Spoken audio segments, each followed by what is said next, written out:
my core, cooking is simple and straightforward. I just want to serve food that I want to eat all the time. You know, everybody's got to eat. You live, breathe, and die in your restaurant. There's a lot of great things coming out of Sacramento. The world is watching. Sacramento's sort of doing it at a level that I haven't necessarily seen elsewhere. It's all the Sacramento stuff. I'm from Sacramento, anywhere I go.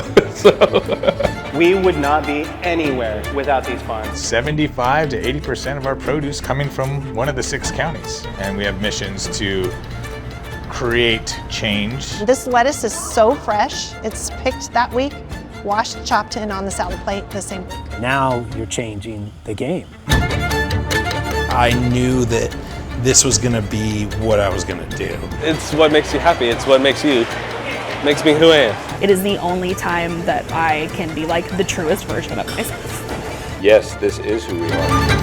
Yes, we should celebrate this. Yes, we will have a festival for 150,000 people. Yes, we will help you do dinner for 800 on a bridge over a river and close a state highway. This is Farm to Fork.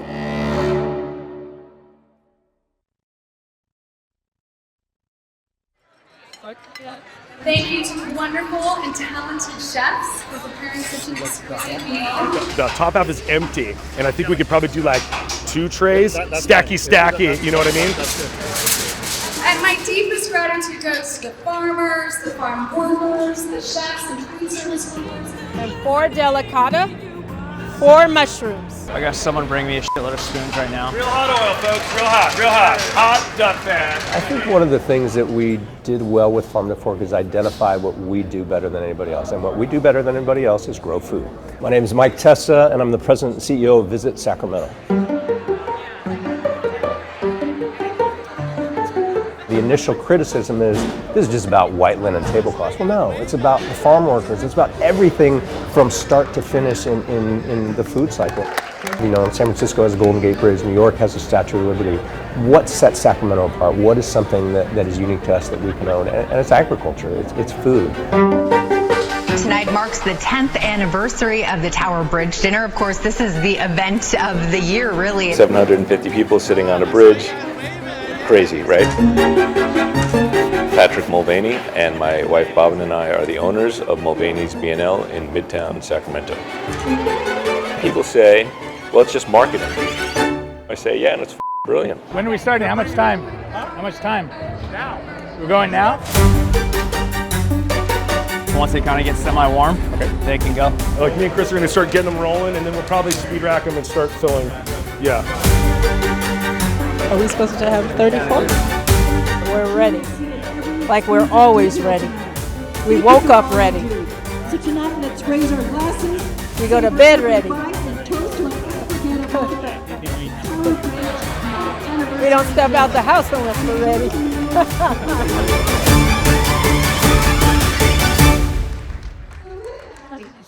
I think chefs have a responsibility to feed people good food. Not just good food for our taste buds, but food that we can thrive on, that makes us feel good. People say, does California have a cuisine? Yes, we do. And it's known to be fresh. It's known to know your farmer. It's maybe you went out and picked it, out of the ground. This plot is everything that they have started from seed and then planted out and are now harvesting. That is what is going on to our mobile farmers market truck. They're picked one day and they're out into the community the next day. Here we have cucumbers. On the other side actually is okra. Beautiful eggplant. Yeah. So there you go. Best with a little bit of salt. Because a little salt, this is not machine harvested.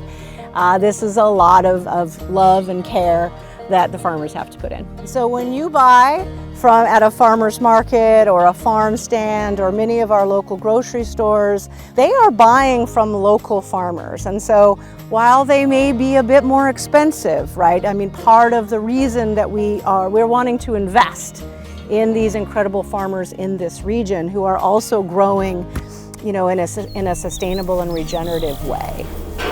We know from looking at our menus that every person who dines here helps support or eats food from about 20 individual farms every night. We are out front in celebrating the farms and the farmers. It's that community, right, that we have, that we built, that is just helps make Sacramento what it is.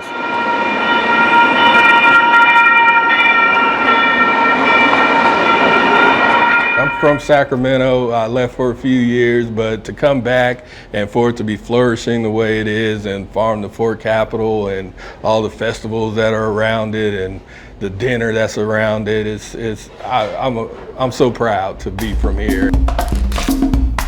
So it's my dad's recipe, but my mom's greens from her garden. Because I couldn't find none this morning. I was in a hurry. As you dive into Sacramento and you got these counties out there like Yolo County, there's some stuff here in Sac County, and like even surrounding, you don't really have to go past 50 miles to get everything that you need.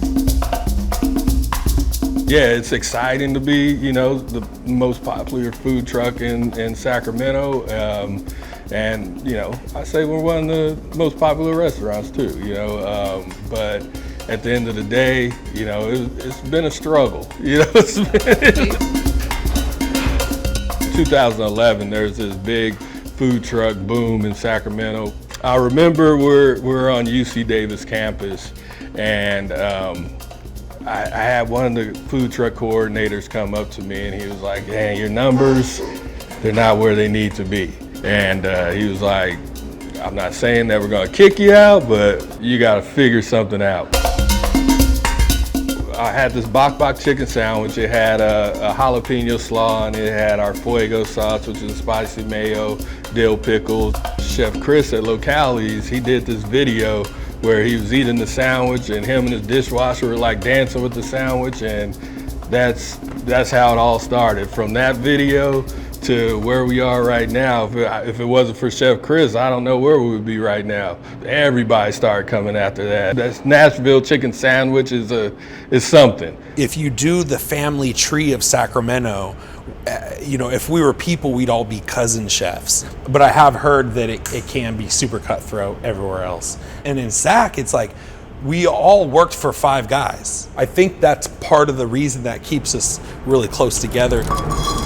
Our octopus dish, and this is the only dish that's been the same since we opened. When I first started cooking, I knew that this was gonna be what I was gonna do. When I was like 9, my dad wasn't much of a cook, so when I would be at his house on the weekends, I would come with recipes ready to go, and I'd be like, "Hey, this is what we're gonna do."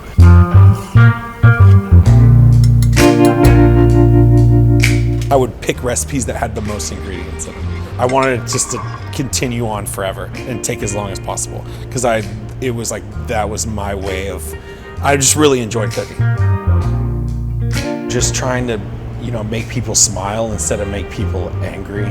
I think I've been a little bit like vindictive in the past. It's like, I had a chef that was a complete asshole to me, and now I'm gonna be that to someone else, and it's just kind of like, and I'm guilty of that. I'm guilty of that 100%. But I think breaking that cycle and realizing that it just doesn't have to be like that is really important. The good ones among chefs are teachers, and we say, "I am going to teach you how to do this," because the more people that know, the better off it is. We get new people, and it's hard to integrate into a new society. It's hard to integrate into a new system. It's difficult to work in our kitchen. And sometimes the older person who's kind of leading the new will say, "That person's not that good." And I say to them, "If you hired you when you came here, you would fire you." But more important, someone somewhere in your career, for no apparent reason, taught you how to cook. And that's why you are the cook you are today. And your responsibility, or your payback for that, is to take it forward and teach the person behind you how to cook for no apparent reason. I feel like I could reach out to pretty much anybody that I've worked for and just ask them a question that maybe I don't know. You know, there's always that respect and there's always that mentorship. Chefs that work together and have the same vision and are passionate about what they do and they're true to each other are going to succeed. And we had kind of a chip on our shoulder because a lot of people are like, Sacramento's a cow town, you know, and just kind of like, okay, well, let's show them what we got. You know, we declared that we were the Farm to Fork capital of the United States, and we have something to really prove.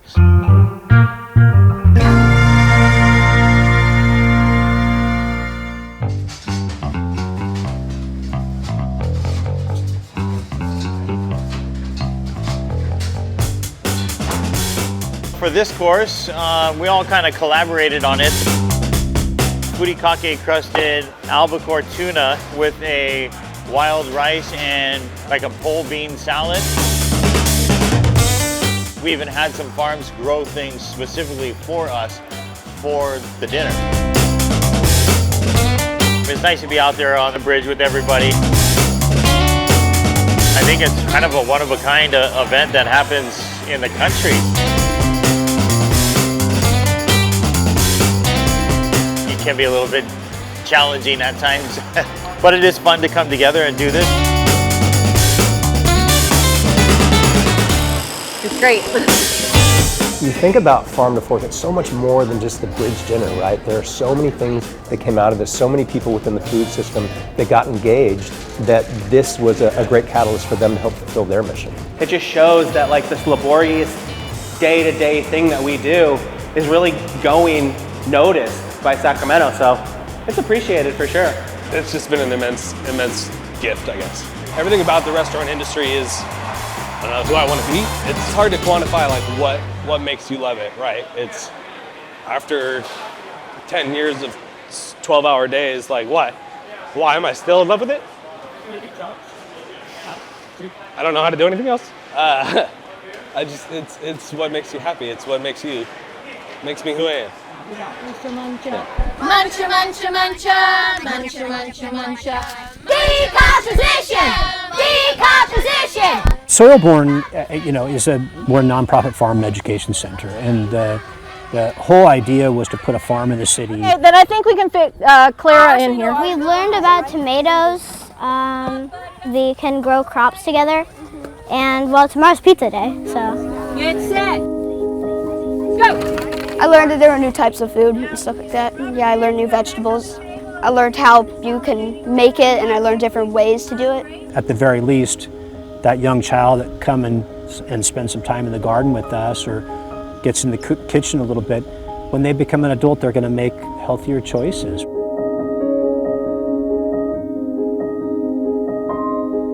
The district we worked with most is Sac City Unified School District. Fruit and veggies!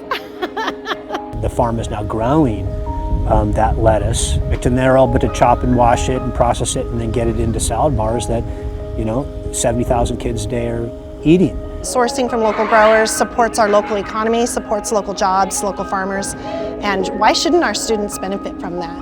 Especially students that may not have the same produce at home in their refrigerator. They fill up on local produce in season that tastes best, so they're more likely to eat it. Their full awareness and relationship with food has changed as a result of like a school garden and a central kitchen and a local farm. I call this like it's the hotel that no one wants to ever stay at, but we all find ourselves here. I had no interest of working for a hospital because the stigma of hospital food was really at the time not that great. The average stay in our hospital is about 6.1 days. And I saw food as an intervention. So if you're staying here for 6 days, that's 3 interventions a day, breakfast, lunch, and dinner. During the summertime, we hit 75 to 80% of our produce coming from one of the 6 counties, right? Especially during the summertime and the fall. I often talk about a peach cup or a pear cup. Those are the things that we serve to patients, and that's rampant through healthcare. Can't we just serve the pears and the peaches when they're in season? When you create that relationship with the farmer and you know where the food is coming from, and it's a smaller farm that's, you know, not using a ton of pesticides like some of the large corporate farms may do, it's valuable because it's healthy. You are not only sustaining the local economy and a local workforce, but you're eating things that make you healthier. Unless we have institutional programs that are large like ours, or like the school districts, using their funding to purchase from local farmers and ranchers, I think that's great, right? So if we can, as big institutions, start securing that demand, we can start securing the future of what agriculture looks like in this state.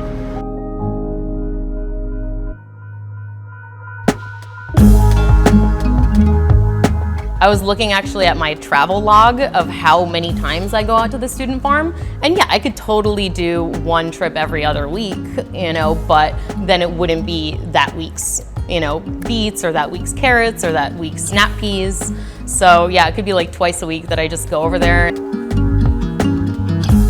My family and I came here from Armenia when I was about 5 years old. You look at the climate in, you know, North Africa or in Armenia, it's similar, you know, some of the best produce I've had in a really long time. We've made carrot purees here where people are like, did you put sugar in this? And it was nothing. You know, it's just the sweetness of that type of variety of carrot just carries the whole dish. We have the best ingredients to play with.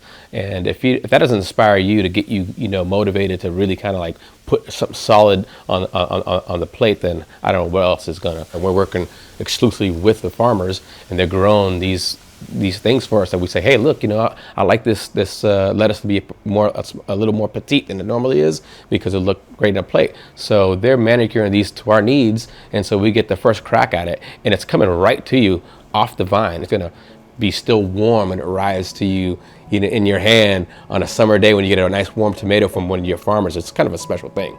It's no guarantee that food and agriculture could survive in any community. It's not necessarily the most lucrative industry, but it's such a fundamental space for, you know, community. If we could take all of our mutual skill sets and sort of passions in the food and ag space and make sure that we were in discussion with one another, you do that and you do it over a decent arc of time, things begin to shift.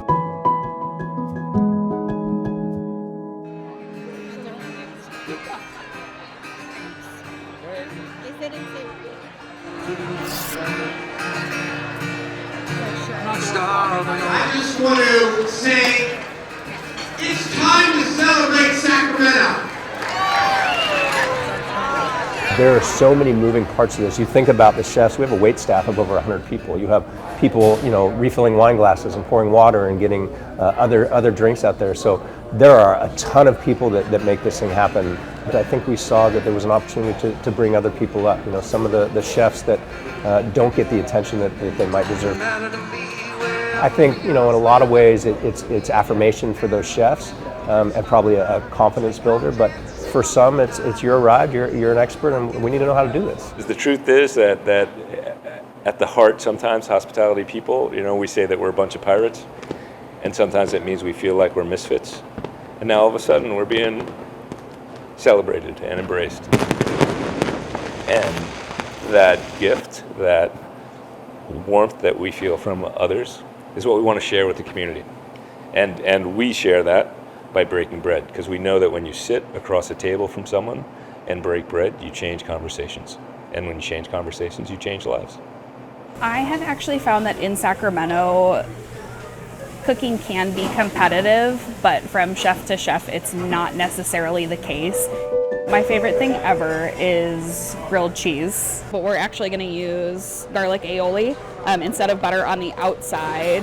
And then this is a mixture of cheddar and Gruyere. I had someone make me a grilled cheese as a first date once. Like, it's, you know, it's so hard it's just hard to top that. At my core, cooking is simple. I was on the fast track to go to nursing school. It got to be year 3, maybe 4, and I just wasn't going anywhere. I wasn't driven, I wasn't motivated, and I was actually really miserable. I had an honest conversation with myself about how if I was really serious about what I wanted to do, I could change the world as a nurse, right? But if I was going to do that most effectively, it would be through food.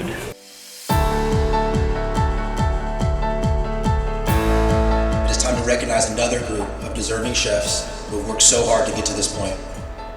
Everyone, please give a warm welcome to your 2024 Tower Bridge Dinner lead chefs, Katerina Balagian of Seasons, Cecil Rhodes of Nash and Proper,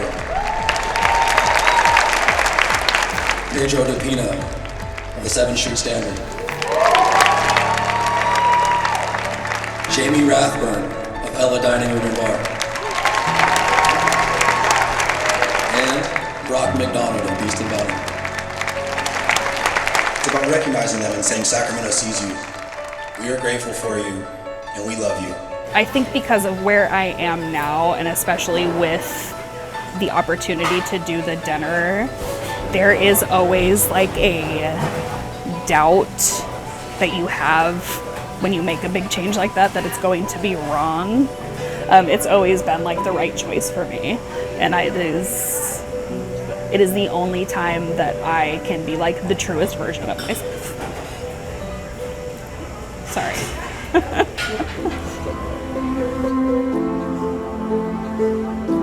You know, when you think about like what's the role of the city, well, it's to provide for the needs of the people that live there. How are we feeding one another, right? Sacramento's sort of doing it at a level that I haven't necessarily seen elsewhere. Farm to Fork as a marketing tool has helped many of the other things that happen in agriculture. Wood Center for Land-Based Learning have their new space in Woodland. Wood Food Literacy Center have their own building in Leotada, Floyd. Wood Soil-Borne Farms have moved from 2 acres out on Howe and Hurley to 65 acres at this huge ranch out on the American River. Would there be 40 acres of urban agriculture in West Sacramento? Right? There'd be some of that, but we certainly helped push it along. And I'm just so proud of where we've come, how we've changed, and how we've gotten better. And truth is that how we've gotten better is the people who have come now, right? The people who are doing it now. Watch what the next generation does and watch where this goes, because it's only going to get better.